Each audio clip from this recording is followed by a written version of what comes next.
तेलंगाना में मुख्य सचिव से लेकर कई आला अधिकारी बिहारी हैं और इसको लेकर चर्चा भी हो रही है। कांग्रेस के वहाँ के प्रदेश अध्यक्ष ने जिस प्रकार से आरोप लगाया, उसके बाद बिहार के ब्रेन को लेकर चर्चा हो रही है। ऐसे तो बिहार के ब्रेन का जलवा कोई आज से नहीं है और इसका उदाहरण तेलंगाना तो है ही है, कई दूसरे राज्य भी हैं। विशेषज्ञ भी कहते हैं कि अपनी मेरिट के बल पर बिहारी हर जगह जाते हैं और मेरिट के बल पर ही मुख्य सचिव जैसे पद को पाते हैं। बिहार के लोग जो यूपीएससी में आते रहे हैं और बड़ी संख्या में आते रहे, 30 से 35% से लेकर के 25% तक तो अमूमन वो रहे ही हैं।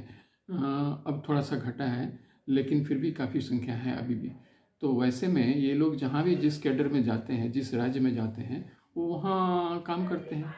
अब उसमें अगर किसी को चीफ सेक्रेटरी का पद मिल जाता है, किसी को इम्पोर्टेंट पोस्टिंग मिलती है, तो वो उनकी काबिलियत पर मिलती है। अपनी काबिलियत के बल पर वो यूपीएससी में भी आए हैं, उसमें आए भी हैं और काबिलियत के बल पर वो नौकरी भी कर रहे हैं।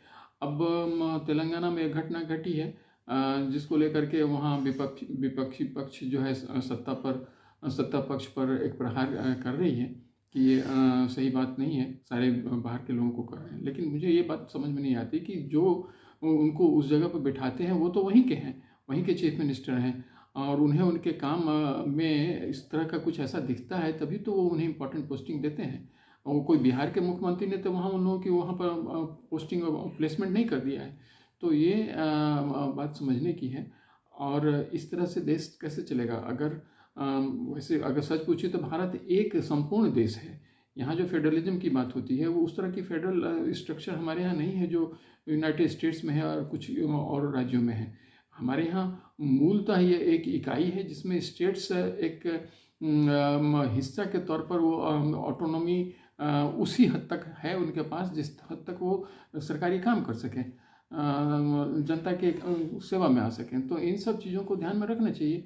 और बिहार के लोगों पर इस तरह के करना, दोषारोपण करना, अब उनकी काबिलियत है, वो अब भी वहाँ हैं और वैसे भी उनकी काबिलियत सेंट्रल गवर्नमेंट में भी उन्हें इम्पोर्टेंट रिस्पॉन्सिबिलिटीज़ मिलती रही हैं, अभी भी मिली हुई हैं, कई मिनिस्ट्रीज़ के वो सेक्रेटरी हैं।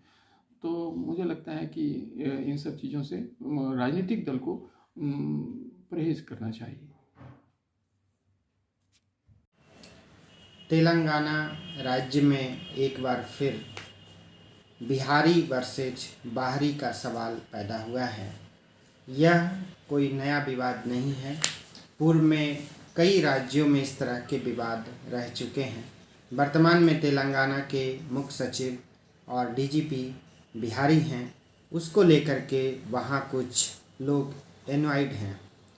लेकिन सवाल यह है कि बिहार के लोग जो हैं वो बहुत ही टैलेंटेड होते हैं, वो किसी भी अर्थव्यवस्था के, समाज के, पॉलिटिकल इकोनॉमी को समझते हैं और बहुत ही बेहतर ढंग से वहाँ के सामाजिक, आर्थिक, राजनीतिक और सांस्कृतिक परिस्थितियों को बहुत तेज़ी से परसीव करते हैं, समझते हैं।